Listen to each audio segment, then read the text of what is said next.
Assalamualaikum warahmatullahi wabarakatuh. Bismillahirrahmanirrahim. Alhamdulillahil wahidil qahhar al-azizil ghaffar mukawwiril laili 'alan nahar. Wassalatu wassalamu ala sayyidina Muhammad sayyidil mukhtar wa ala alihi wa ashabihil akhyar. Amma ba'du.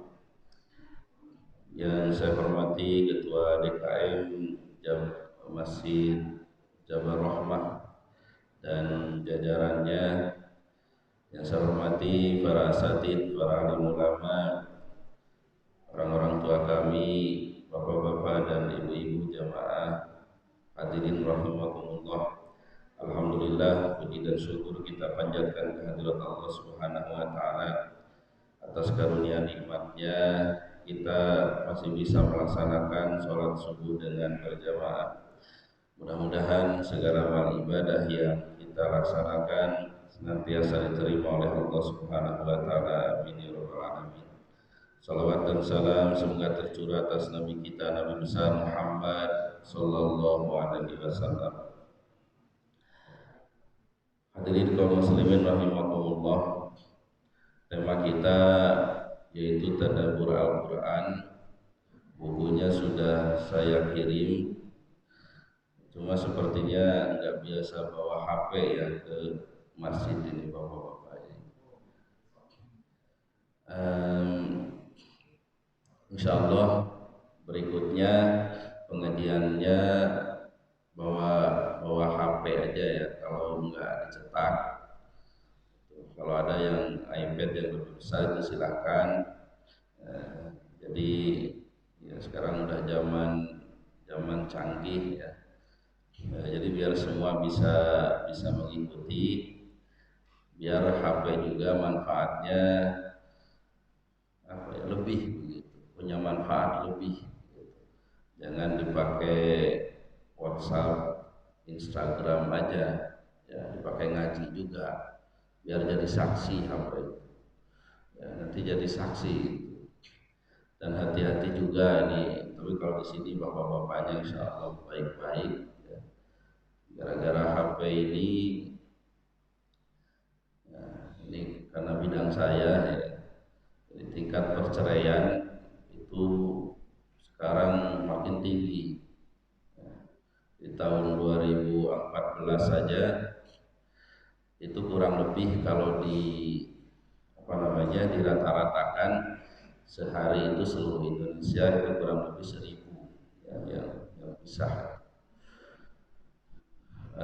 Di Bekasi beberapa tahun yang lalu itu penyebab paling tingginya itu perselingkuhan ya, dan diantaranya itu lewat HP ini. Kan WhatsApp itu grup ya, dari SD, SMP, SMA ya, dari SD ini jadi lagi, jadi kenangan-kenangan masa lalu teringat lagi. Ada istilah CLBK, cinta lama belum kelar, ketemu dengan mantan,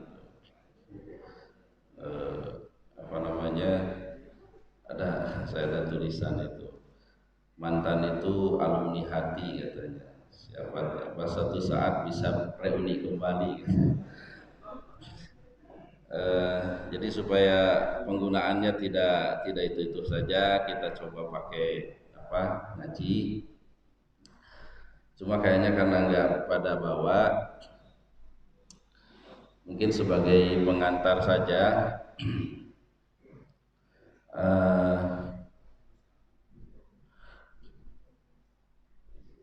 Namun sebelumnya ini selalu ya sebagai kampanye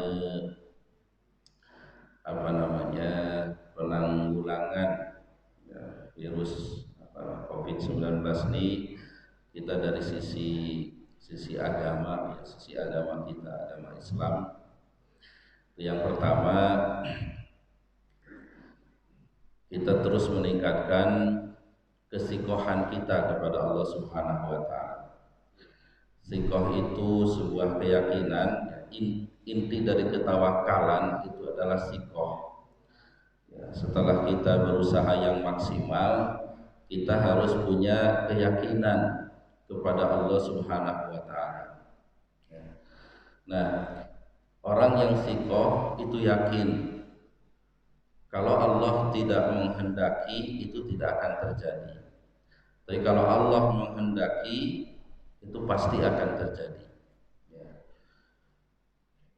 Kesikohan ini diibaratkan, digambarkan dalam sejarah itu kisah Nabiullah Ibrahim alaihissalam ketika mau dilempar ke api, ke tengah kobaran api.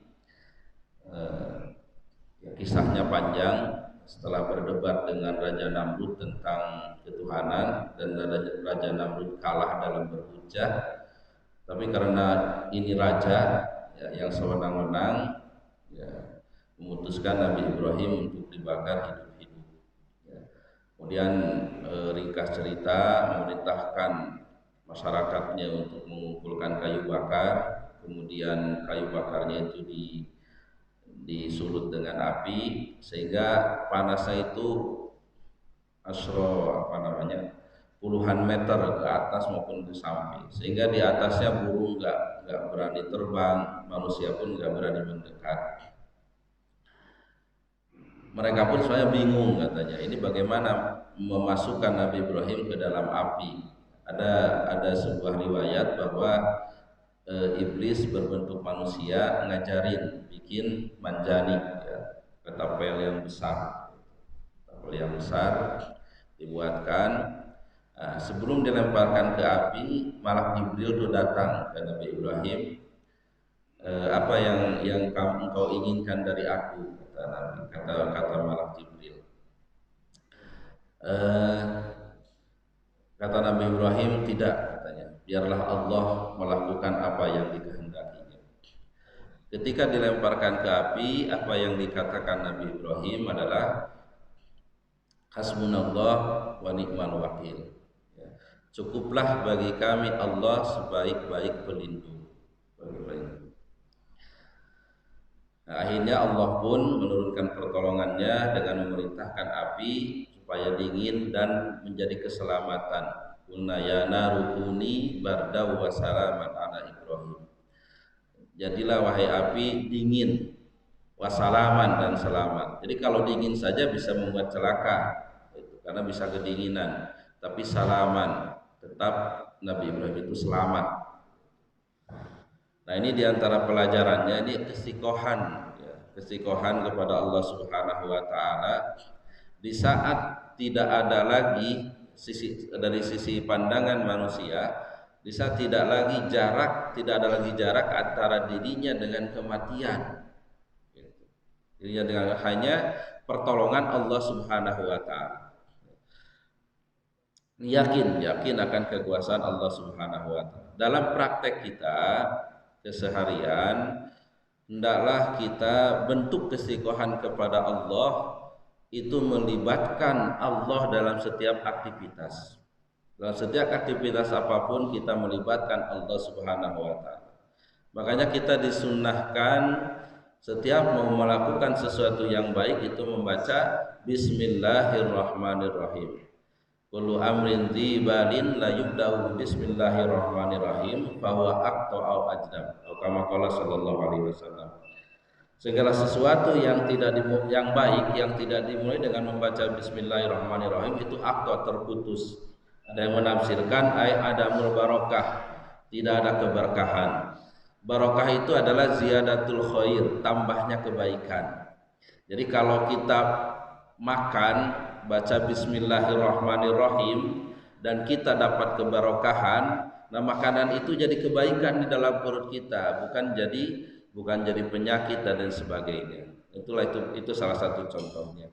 Jadi kita melibatkan Allah dalam setiap kegiatan apapun, hatta kegiatan atau aktivitas yang kecil, mau buka pintu, mau memegang handphone dan sebagainya, kita baca bismillahirrahmanirrahim.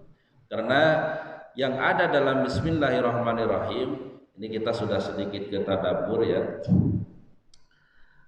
Coba artinya bismillah itu dengan menyebut nama Allah yang Maha Pengasih lagi Maha Penyayang. Gak apa-apa sebagai salah satu contoh saja. Dari sisi bahasa Indonesia, terjemahan ini udah lengkap atau belum? Ada subjek, predikat, objeknya belum? Belum ya. Sisi bahasa Arab pun sama. Bahasa Arab itu kan jumlahnya ada jumlah ismiyah, ada jumlah fi'liyah. Gak apa-apa, dengerin aja. Gak ada ujiannya inilah. Ya. Nah, ini belum sebuah jumlah bismillah ini.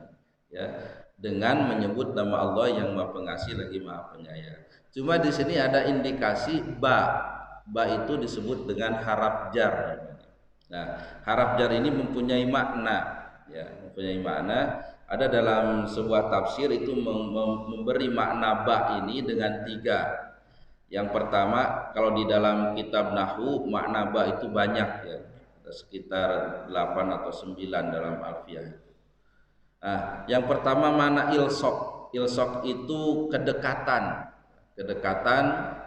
Jadi di sini menunjukkan dekatnya orang yang membaca bismillah dengan Allah Subhanahu wa taala gitu. Karena ketika disebut nama Allah, maka Allah menyebut kita dapat bahasanya itu fi nafsi, dalam dirinya. Allah pun menyebut nama kita. Yang jelas kita harus ketika membaca itu ingat kebesaran Allah. Ya. Yang kedua, ba di sini adalah isti'anah. Isti'anah itu artinya minta tolong. Ya, minta tolong.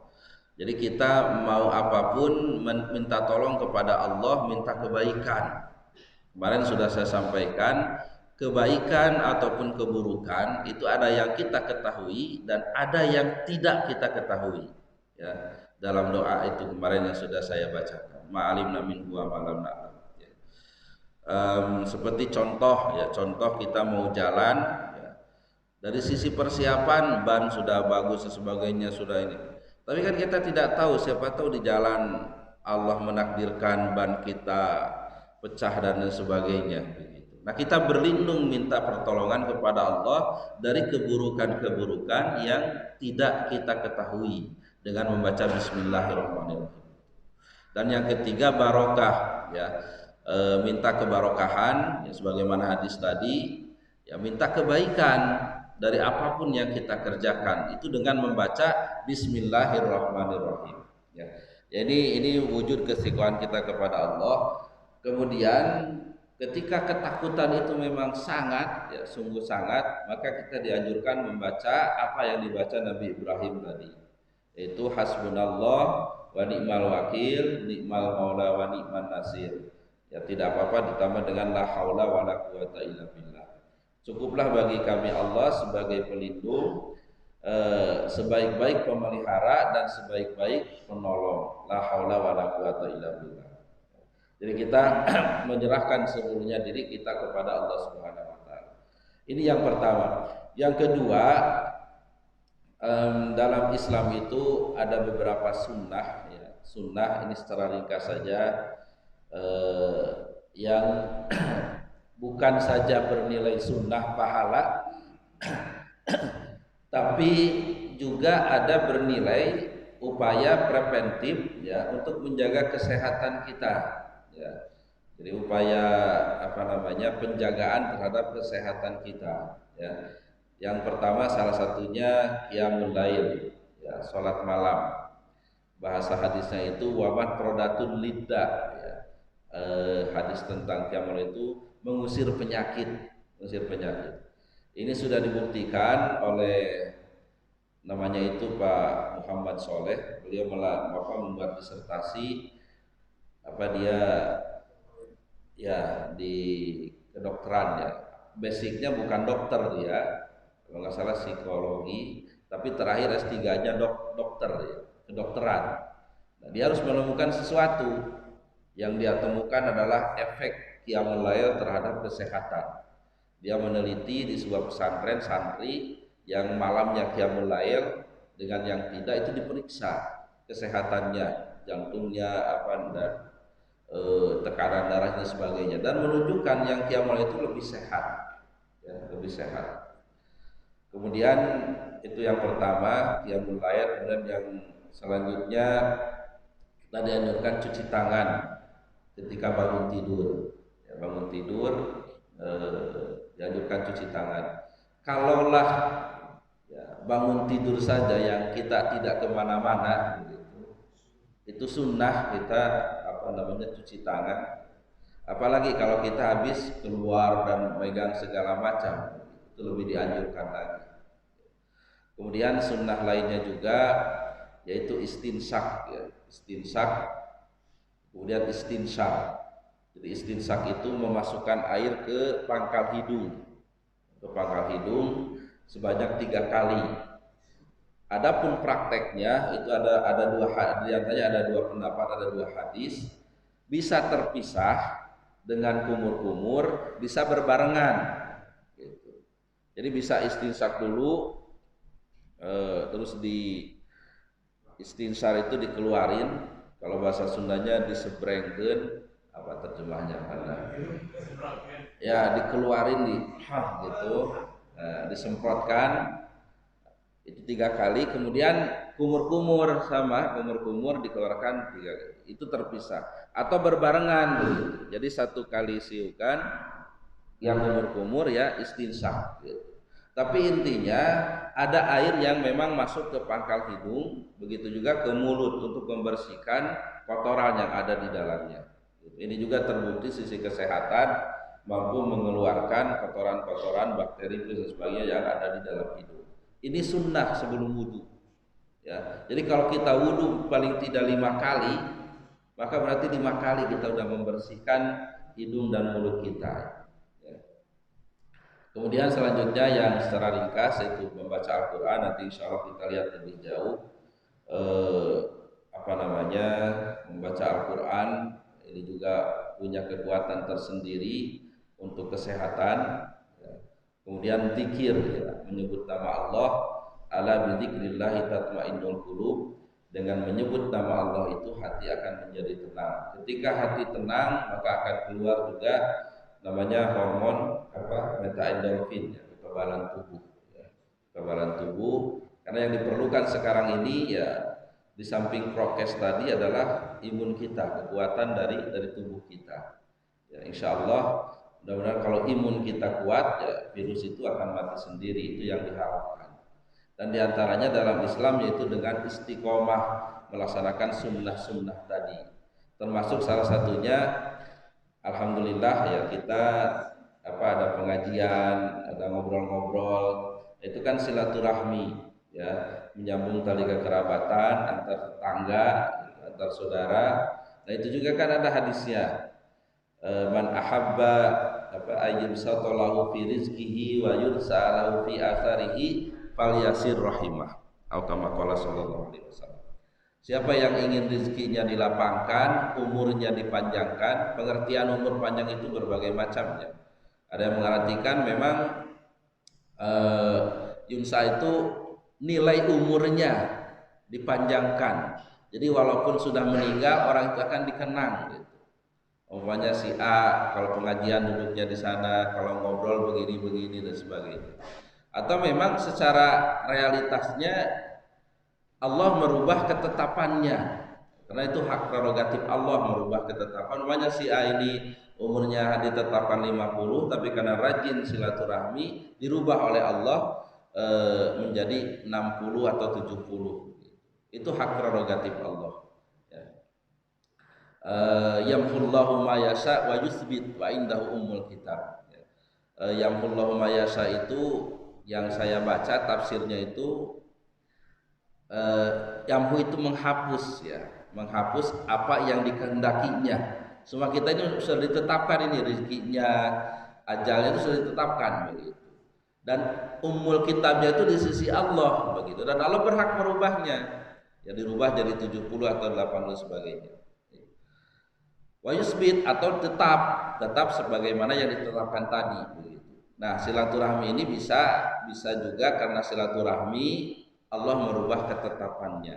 Nah, Dengan silaturahmi ini sisi kesehatannya ya coba aja kalau kita ngobrol ya bercanda, tapi yang bercanda yang nggak berlebihan itu kan ada kesenangan hati itu ya, ada tenang senang gitu. Bahkan kalau teman saya itu suka nyebutkan ya ngobrol-ngobrol bercanda itu ya lupa anak, lupa istri, lupa hutang dan sebagainya. Nah, itu kan ada kesenangan begitu, sehingga hormon kekebalan tubuhnya tuh keluar. Nah, ini silaturahmi kita terus jalin dengan tetap menjaga apa namanya protokol kesehatan. Ya, protokol kesehatan. Baik.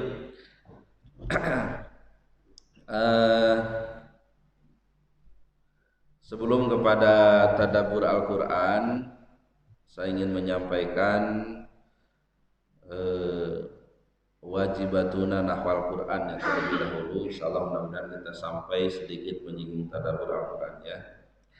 Jadi kewajiban kita terhadap Al-Quran. Yang pertama, kewajiban kita terhadap Al-Quran itu adalah membaca ya, membaca Al-Quran. Banyak sekali hadisnya tentang membaca Al-Quran ini ya, keutamaannya. Ada sebuah hadis yang menggabungkan antara membaca dengan mendengar ya. Saya akan bacakan hadisnya. Man qara'al Qur'an kataballahu lahu bikulli harfin asyra hasanat wa man sami'al Qur'an kataballahu lahu bikulli harfin hasanah wa husyira fi jumlati man yaqra'u wa yarqa. Barang siapa membaca Al-Quran, Allah akan menuliskan untuknya setiap satu huruf itu 10 kebaikan. Barang siapa mendengarkan bacaan Al-Quran, maka Allah akan menuliskan untuknya setiap huruf 1 kebaikan, dan ia akan dihimpun dalam golongan orang yang membaca dan naik derajatnya. Riwayatnya hadis riwayat Dailami. Jadi kalau 10, ini hadisnya sudah populer ya. Jadi 1 huruf itu 10 pahala. Bahkan dijelaskan alif lam mim itu bukan 1 huruf, tapi alif 1, lam 1, mim 1. Itu tuh pahala membaca. Kalau mendengar di sini disebutkan pahalanya cuma 1, cuma 1. Ini juga ada pada mendengar ya, mendengar bacaan Al-Quran. Jadi jangan sampai ketika kita mendengarkan Al-Quran kita ngobrol dan sebagainya ya. Karena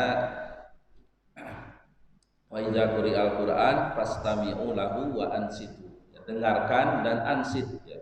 Ya perhatikan, gitu, perhatikan. Jadi kalau seandainya di mobil kita masang tilawah begitu, jangan ngobrol lagi, udah dengerin aja. Kalaupun mau ngobrol udah itu matikan gitu. Ya. Membaca, kemudian membaca ini lebih spesifik lagi, jumlahnya itu ada ditetapkan dalam sebuah hadis riwayat Abdullah bin Umar. Rasul Shallallahu Alaihi Wasallam menyuruh Abdullah bin Umar itu Iqra'il Qur'ana fi syahri. Bacalah Al-Quran itu sebulan sekali ya, artinya bukan hari ini baca 29 hari libur gitu. Tapi tamatkan Al-Quran itu sebulan sekali. Abdullah bin Umar nawar, ya Rasul bagaimana kalau bisa tamat lebih dari itu? Tamatkan 20 hari sekali. Masih nawar lagi sampai seminggu sekali gitu. Tamatkan seminggu sekali. Kalau bisa lebih dari itu jangan, karena itu akan membebani engkau. Jadi maksimal apa minimal, terserahlah. Maksimal seminggu sekali tamat, minimal sebulan sekali tamat. Itu idealnya baca Al-Quran. Artinya kalau sebulan itu 30 hari dan Al-Quran 30 juz, maka 1 hari 1 juz. Itu idealnya membaca. Dan jangan sampai menurut para ulama, jangan sampai 3 bulan tidak tamat Al-Quran ini ya. Karena itu termasuk orang yang menghajru, bahasanya itu sebagaimana keluhan Rasul, eh, inna qaumi takhadhu hadzal qur'ana mahjura, ya. Ya Rabbi inna qaumi takhadhu hadzal qur'ana mahjura, ya Tuhanku, ya Allah, kaumku ini menjadikan Al-Qur'an itu mahjur. Mahjur itu yang dijauhi, menjauhi Al-Qur'an. Itu salah satunya yang dalam 3 bulan itu tidak tamat, ya, menurut para ulama. Nah, jadi jangan sampai kita jauh dari Al-Qur'an. Kita upayakan idealnya satu hari itu 1 juz, sehingga 1 bulan itu tamat. Nah, di antara fadilah secara umum ada sebuah hadis, innal qur'ana syafi'un musaffi wal mahilul musaddiq, faman ja'alahu amamahu qadahu ilal jannah wa man ja'alahu khalfahu saqahu ilan nar, atau kama qala sallallahu alaihi wasallam. Maknanya Al-Qur'an itu akan memberi syafaat, ya, kepada ahlinya. Wal mahilul musaddiq, mahil musaddiq itu artinya dia akan menjadi saksi, akan membenarkan orang-orang yang jauh dari Al-Qur'an. Faman ja'alahu amamahu, yang barang siapa menjadikan Al-Qur'an itu di depannya, ay qara'ahu wa ya'malu bi, yaitu membaca dan mengamalkannya, maka qadahu ilal jannah, Al-Qur'an itu akan membimbing orang itu menuju surganya Allah Subhanahu wa taala. Wa man ja'alahu khalfahu, yang menjadikan Al-Qur'an itu di belakangnya, ay jafahu lam yaqra wa lam ya'mal bi, saqahu ilan nar, yang keras, tidak mau baca apalagi mengamalkan, maka saqahu ilan, Al-Qur'an itu menggiring orang itu menuju nerakanya Allah Subhanahu wa taala. Nauzubillahi min dzalik. Nah, ini Al-Qur'an. Fungsi Al-Qur'an itu seperti itu. Jadi di akhirat nanti akan ini menjadi saksi. Makanya doanya apa? Waj'alhu lana hujjatan. Ya, hujjatan. Ada dalam hadis yang panjang, ya, Al-Quran itu ditekankan, Al-Quran itu bisa menjadi hujjatun laka, hujjatun alaika. Nah, laka itu dalam bahasa Arab itu bisa diartikan sesuatu yang baik, ya, yang baik kepada kita. Kalau alaika itu yang buruk, Jadi Al-Quran itu, ya, bisa menjadi pendukung kita, ya, memberikan syafaat, atau yang menjadi saksi. Ini nggak suka baca Al-Quran ini. Nah, ini tentang keutamaan membaca. Kemudian setelah membaca, atau diantara keutamaan membaca juga, ya, kita melihat sejarah, ya, dalam sebuah hadis itu disebutkan, innallaha yarfa'u bihadzal kitabi aqwaman wa yadau akharin, atau kama qala sallallahu alaihi wasallam. Sesungguhnya Allah mengangkat derajat kaum dengan kitab ini, dengan Al-Quran ini, dan merendahkan yang lainnya, ya. Sehingga terbukti di kurun pertama itu mereka sangat istiqomah, sangat komitmen dengan membaca Al-Quran, ya. Jadi kalau malam-malam ada seorang sahabat lewat mau ke masjid, itu yang terdengar, rumah yang dilewati itu terdengar bacaan Al-Quran, ya. Ada kalau dalam bahasa Arabnya itu, ma min baitin min buyutil mu'minina illa yusma' minhu sautan minal Qur'an, ya. Tidaklah setiap rumah orang yang beriman, di mana kecuali terdengar dari dalamnya itu bacaan Al-Quran. Itu saat itu, sehingga Allah mengangkat derajat, ya, kurun pertama itu, ya, sehingga Allah selalu menurunkan pertolongannya, ya, kepada Nabi Shallallahu Alaihi Wasallam dan para sahabatnya, sehingga dalam berbagai macam peperangan selalu dimenangkan oleh umat Islam, kecuali di perang Uhud, ya. Karena perang Uhud ini masalahnya 2, ya, orang munafik yang tidak taat perintah Nabi, yang, ya, kemudian penyakitnya itu yaitu cinta dunia karena melihat ghanimah. Ini keutamaan Al-Quran, termasuk di Palestina, ya. Di Palestina itu salah satu kekuatan mereka, ya, itu karena Al-Qurannya. Mereka itu banyak para penghafalnya. Kalau musim liburan panas itu mereka ada mukhayyam Al-Quran. Anak-anak kecil itu untuk terus menghafal Quran. Itulah yang ditakuti oleh Israel. Brigade Al-Qassam yang dari Hamas tuh yang pakai tutup muka itu. Nah, itu kan disebut istilahnya tentara siluman ya. Jadi Israel pun takut begitu. Tapi satu sisi masyarakat Israel itu percaya kepada mereka itu ya. Seperti kemarin ketika terjadi pertempuran kemarin itu kan mereka pada bersembunyi ya di bunker-bunker ya misalnya. Kata pimpinan Al-Qassam ini Abu Ubaidah kalau tidak salah, beliau mengumumkan bahwa penyerangan ke Israel itu akan berhenti 2 jam kan? Jadi jam 12 sampai jam 2. Nah, dengan omongan si Ubaidah ini ya, orang Israel itu pada keluar katanya, belanja dan sebagainya, pada tenang aja.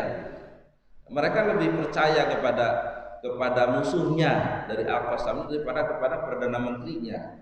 Perdana menterinya kan menjamin kita punya Iron Drone itu yang bisa menangkal rudal itu. Nah, tapi mereka pada bersembunyi di bunker gitu. Nah, di antara kelebihan tentara ini ya, Brigade Al-Qassam ini kalau mau masuk tentara itu ya salah satunya harus hafal Quran, kalau tidak 30 itu minimal 18 juz gitu. Satu hari minimal 1 kali 1 juz baca itu minimalnya seperti itu ya. Kekuatan mereka secara fisik juga itu luar biasa ya. Jadi dulu di zaman Syekh Ahmad Yasin ya, jadi olahraganya itu jadi lomba begitu, lama-lamaan kalau kepala di bawah itu apa namanya? Ya itulah. Jadi bukan tangan yang nahan, tapi kepala itu. Kepala di bawah, kaki di atas gitu. Itu siapa yang paling lama gitu. Itu olahraganya sudah tingkat begitu. Kalau rajin ikut bela diri itu untuk menguatkan leher. Ya, dipukul leher pun nggak masalah. Itu salah satu contoh. Dan Palestina itu ya alhamdulillah dilindungi oleh Allah Subhanahu wa taala, yaitu salah satunya dengan Al-Qur'an itu. Ya, dengan Al-Qur'an itu.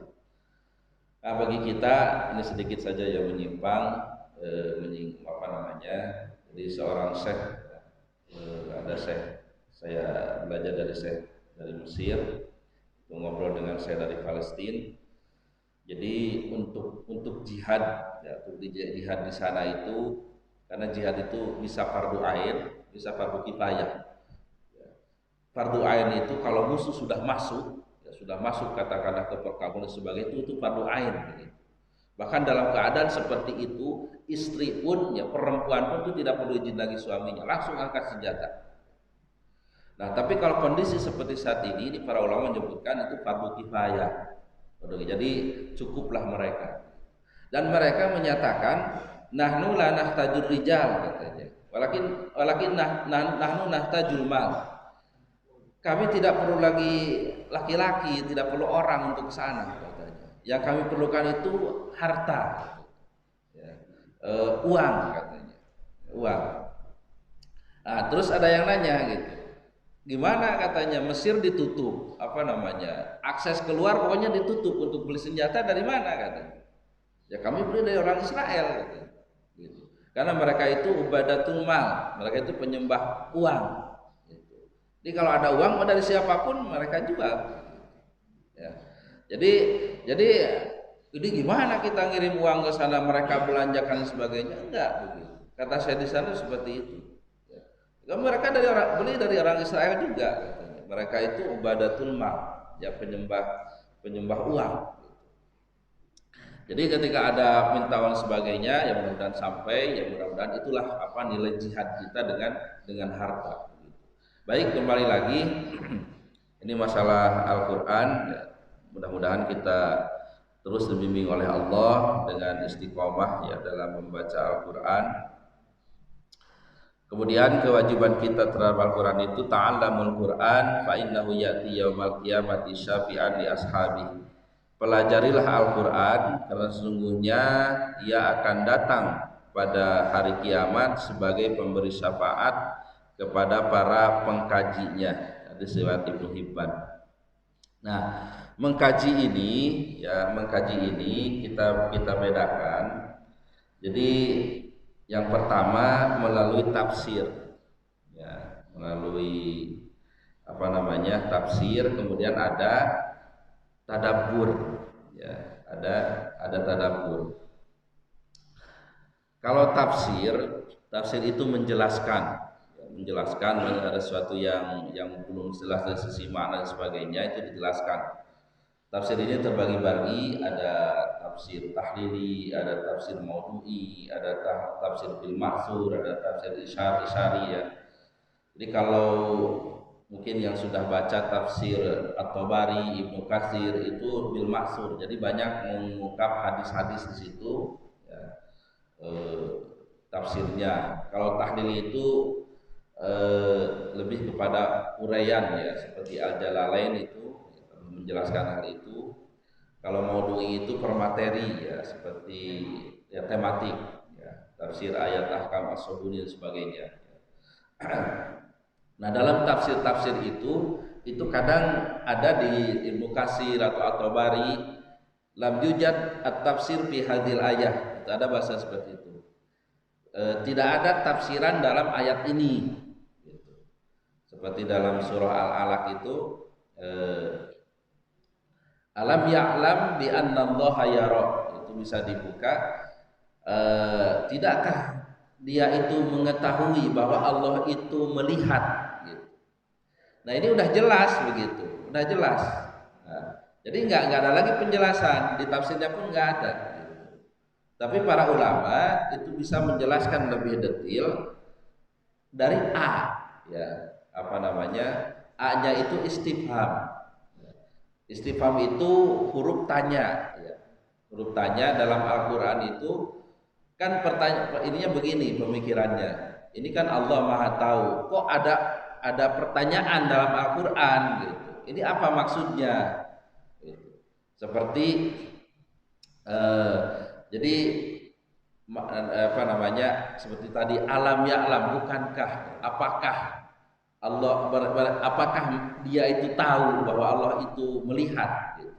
Atau seperti alam nasroh ya, apakah kami telah melapangkan gitu kan. Nah, bahasanya istifham. Nah, itu nanti dipelajari itu dari ilmu balaghah ma'ani. Istifham itu ada istifham inkari, ada istiqrari, ada juga diantaranya ta'ajjub ya, menunjukkan ta'ajjub itu keanehan gitu. Seperti alam ya'lam bi annallaha yara, bukankah dia artinya itu bukankah dia itu tahu bahwa Allah itu melihat begitu. Jadi ta'ajjub ya, aneh gitu. Kalau alam nasroh itu bukankah sudah kami lapangkan, itu istiqrar, jadi untuk menetapkan. Ada juga istifham itu istifham ingkari. Ingkari itu untuk menunjukkan nafi ya, atau larangan begitu.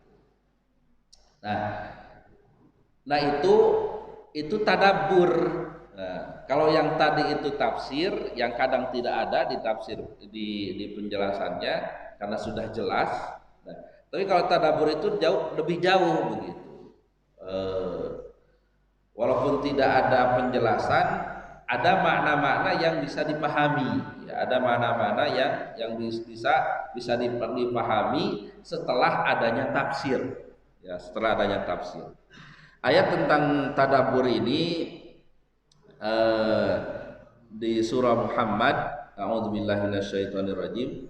Afala yatadabbaruna al-Qur'ana am ala qulubin aqfaluha. Tidakkah mereka merenungkan Al-Quran ataukah hati mereka sudah terkunci? Ayat ini kaitannya dengan orang-orang munafik dan orang musyrik Quraisy ya, yang tidak mau merenungi Al-Quran. Ini sindiran kepada mereka Kenapa mereka itu tidak mau merenungkan ayat Al-Quran atau hati mereka sudah terkunci?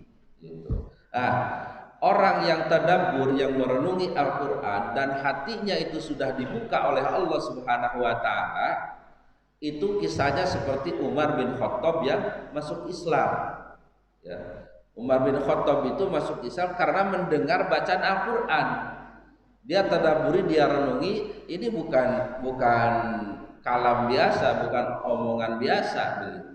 Ya, ini dari Allah Subhanahu wa taala. Sehingga ketika sudah dibuka itu, orang itu bisa masuk Islam. Artinya dengan mentadabburi Al-Qur'an, orang itu lebih yakin begitu bahwa ini adalah firman Allah Subhanahu wa taala. Bukan omongan manusia begitu. Ini mukjizat gitu. Al-Qur'an ini mukjizat. Orang yang sudah mentadabburi Al-Qur'an dengan yakin dengan Al-Qur'an ini. Thayyib, itu diantara dasar daripada tadabbur ya.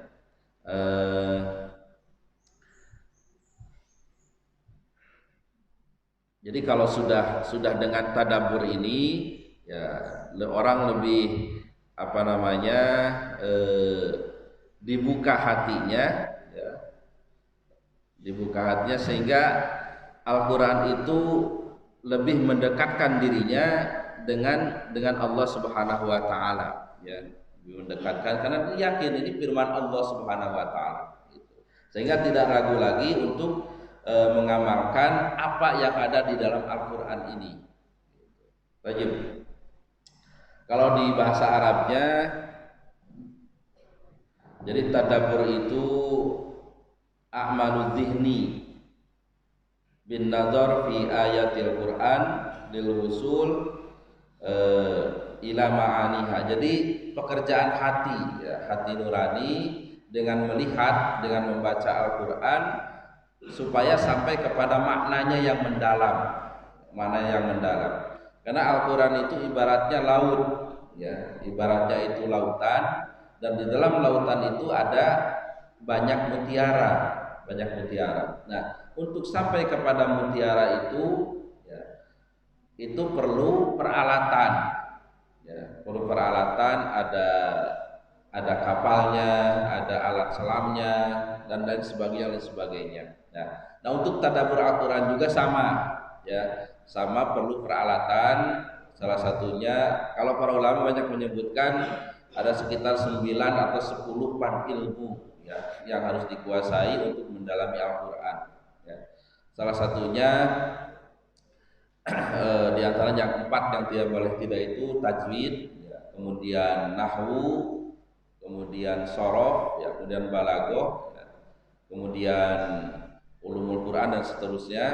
Bisa juga usul fikihnya, sirahnya juga harus dikuasai. Nah, nanti akan menemukan mutiara-mutiara dalam Al-Quran ini ya. Mengambil salah satu contohnya ayat ya, iyyaka na'budu wa iyyaka nasta'in ya. Ini salah satu contoh tadabbur saja dulu. Dalam susunan bahasa Arab itu kan kalau dia jumlah fi'liyah, susunan itu adalah fi'il, fa'il, maf'ul ya. Jadi fi'il itu kata kerja, fa'il yang mengerjakan, maf'ul objek ya. Jadi kalau susunan dalam iyyaka na'budu asalnya itu na'buduka, kami menyembah engkau. Tapi dalam ayat itu didahulukan maf'ulnya, objeknya yang disembah itu dengan iyyaka na'budu. Jadi kepada engkau kami menyembah gitu. Jadi bukan kami menyembah engkau, tapi kepada engkau kami menyembah. Nah, dalam bahasa Arab, dalam ilmu balaghah ada namanya adawatul hasri. Pokoknya mendengar aja dulu lah. Mudah-mudahan sering ketemu, hafal. Yang jelas nggak ada ujiannya, nggak usah tegang-tegang. Ya, adawatul hasri atau adawatul qasri. Ya, jadi menghasru itu apa ya bahasa ya membatasi. Jadi artinya itu menghanyakan gitu bahasanya itu. Hanya. Ya. Salah satunya adawatul hasri itu innama ya innamal a'malu binniyat atau innama ya'muru masajidal dan seterusnya itu artinya hanya di situ. Atau nafi dan illa seperti la ilaha illallah. Nah, itu kan sering diterjemahkan tidak ada Tuhan selain Allah. Nah, ada yang saya punya dosen ahlinya terjemah, beliau menerjemahkan Tuhan itu hanya Allah gitu. Nah, ketika ditanya ke ahli bahasa Indonesia katanya itu benar enggak katanya.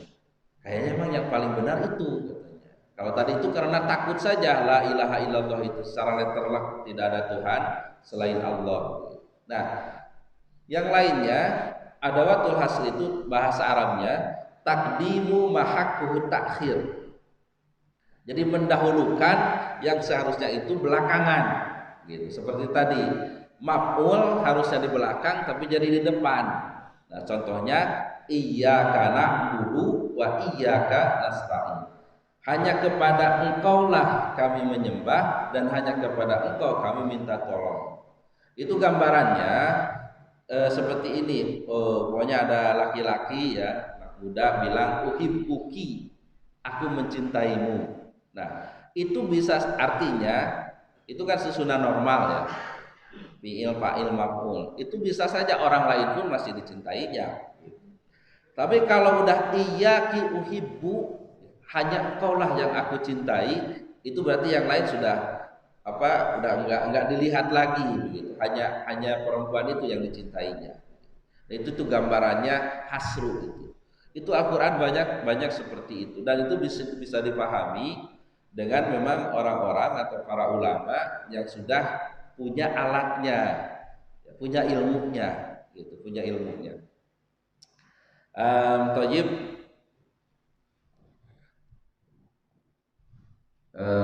waktu suruh jam berapa ini?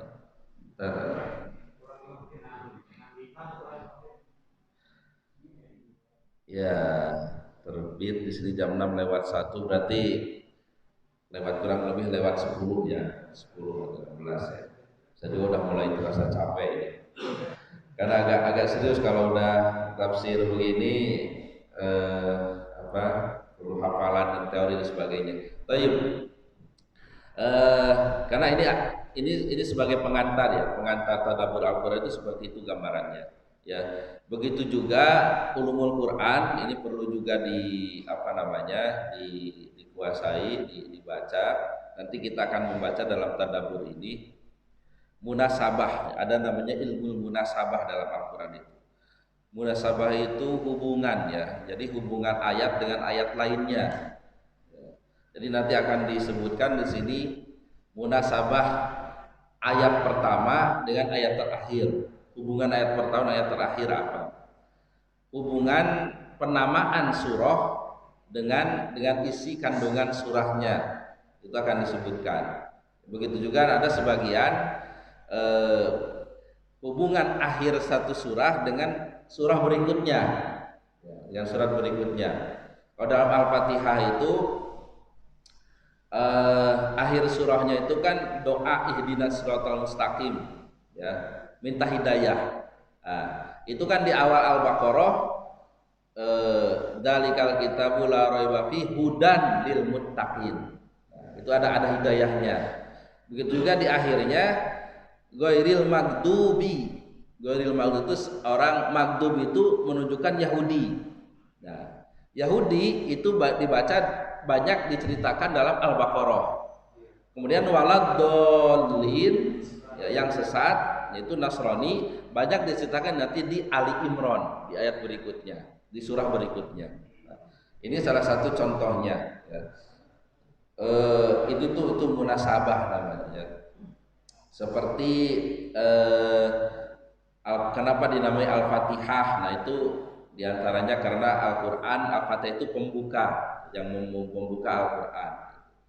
eh, itu namanya ilmu munasabah, ya munasabah. Ini banyak sekali dalam Al-Qur'an, dengan tadabur kita apa namanya menemukan sesuatu yang lain begitu, sesuatu yang lain. Seperti kenapa ini kaitannya dengan, jadi saya ini suka kampanye ya, tapi kampanyenya bukan partai politik, tapi kampanye keluarga sakinah. Eh, jadi sedikit-sedikit saja, nggak apa-apa nyimpang dikit ya. Itu mengenai takwa ya. Wa may yattaqillaha yaj'al lahu makhraja wa yarzuqhu min haitsu la yahtasib. Kemudian wa may yattaqillaha yaj'al lahu min amrihi yusra. Itu dalam surah apa itu? At-Tolak. Nah, At-Tolak itu apa kaitannya? Salah satu kaitannya itu diantaranya ya, lihat munasabahnya ya. Memang banyak orang yang bertalak sampai terjadi tolak itu enggak menjaga ketakwaannya, enggak menjaga ketakwaannya. Saya melakukan penelitian kecil-kecilan yang banyak yang cerai itu hampir 70% itu suka meninggalkan sholat suaminya ya. Bahkan kurang lebih 5% itu enggak sholat sama sekali. Hanya kurang lebih 25% itu masih sholat juga, tapi cerai juga gitu. Jadi artinya porsinya sedikit ya. Yang masih istiqomah ini dari sholat saja ya, dari sholat saja gitu. Nah jadi artinya gini, karena namanya rumah tangga, nggak ada rumah tangga yang nggak ada masalah gitu. Semua pasti ada masalah. Ini wajah-wajah masalah juga ya. Tapi semua ada masalah, semua ada masalah. Nah, tapi bagaimana kita menyelesaikan masalah itu dengan sebaik-baiknya? Ya, diantaranya kalau teori saya secara ringkas, ya, masalah itu bagaimana membuat kita semakin dekat dengan Allah. Ya. Nah, itu tadi dengan takwa tadi. Ya. Orang yang takwa itu wa may yattaqillaha yaj'al lahu makhraja. Barang siapa yang takwa kepada Allah, Allah akan menjadikan bagi itu makhraj, jalan keluar dari masalahnya gitu. Jadi kalau takwanya benar, masalah apapun termasuk masalah rumah tangga, Allah akan memberikan baginya itu jalan keluar. Jadi bahasanya itu ujian itu pasti ada begitu, tapi tidak semua orang dapat jalan keluarnya gitu. Hanya orang yang bertakwa yang diberi makhraj, wa yarzuquhu min haitsu la yahtasib, dan Allah memberi rezeki dari jalan yang tidak disangka-sangka ya, yang tidak disangka-sangka. Jadi ini juga karena diantara masalah perceraian yang paling banyak itu adalah karena masalah ekonomi ya, masalah ekonomi, kurang nafkah ya. Allah akan beri rezeki dari jalan yang tidak disangka-sangka, jadi dapat uang yang ya apa ya, kalau bahasa Sunda itu uang jaluna, ngerti nggak? Jadi nggak disangka-sangka gitu. Ini cerita terakhir aja lah. Jadi kalau bahasa orang Sunda, ya, ini nggak lucu sebenarnya. Orang Sunda bagi uang itu 3, ya. Ada uang bikana, pernah ngerti? Uang perempuannya, kedua uang jalunya, uang lakinya, yang ketiga uang sial. Itu. Kalau uang bikangnya, uang perempuannya itu gaji tuh, yang ada struknya, jadi istri tahu. Kalau uang lakinya, uang jalunya itu ada uang komisi, uang apa itu yang nggak diketahui istri itu. Nah, itu uang lakinya. Ya. Yang ketiga uang sial, udah diumpetin ketahuan juga. Itu cerita orang Sunda ya. Orang Sunda. Ini hanya cerita, bukan rezeki itu nggak ada rezeki sial. Ya.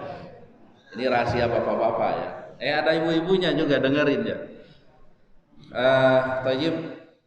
Jadi diberi rezeki yang tidak disangka, dan wa may yattaqillaha yaj'al lahu min amrihi yusra. Allah menjadikan urusannya itu mudah. Nah, ini salah satu contoh saja, contoh munasabah ya. Ini di At-Tolak kok isinya tentang takwa gitu. Nanti kemarin saya sudah cerita Al-Ankabut isinya tentang ujian, yaitu bagaimana gambaran itu munasabahnya.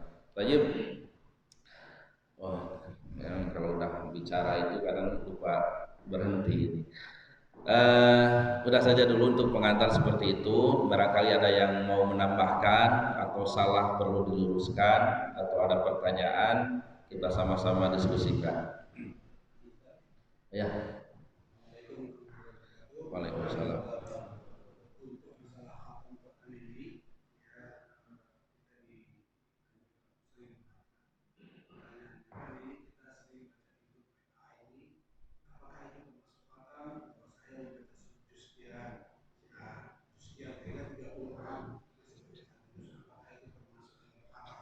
Ya, ya.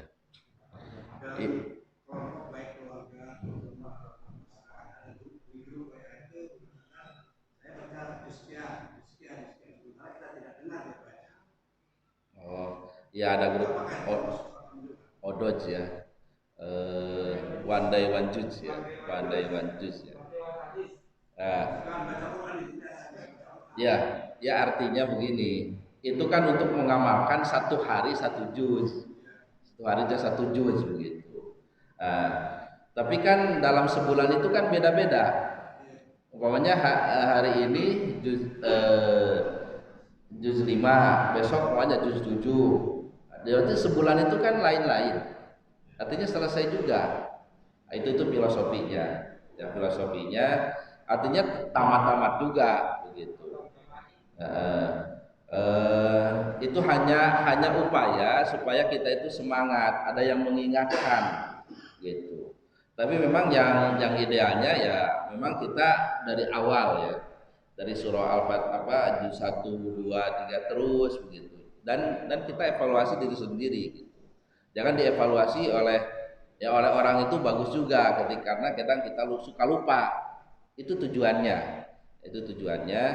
Adapun intinya ya untuk mengamalkan tadi. Jadi satu hari 1 juz dan target 1 bulan 30 juz.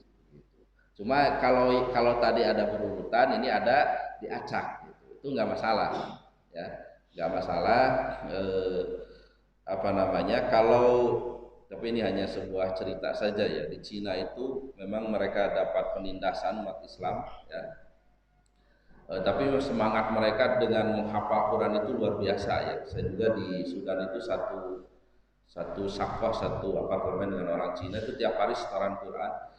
Jadi jadi ada bunker untuk baca Quran itu supaya tidak didengar oleh intelijen Cina. Mereka baca itu membaca dan menghafalnya itu acak gitu, acak. Nah, setelah mereka hafal baru mereka merangkaikan gitu, dari Al-Fatihah sampai An-Nas itu. Setelah mereka hafal dengan acak. Jadi artinya menunjukkan nggak apa-apa ketika kondisinya kita perlu diingatkan gitu, ya nggak berurutan nggak apa-apa gitu. Tapi memang yang penting target satu hari 1 juz, 1 bulan 30 juz begitu. Ya, tapi idealnya memang ya biar berurut begitu. Baik, kalau tidak ada lagi, oh ya.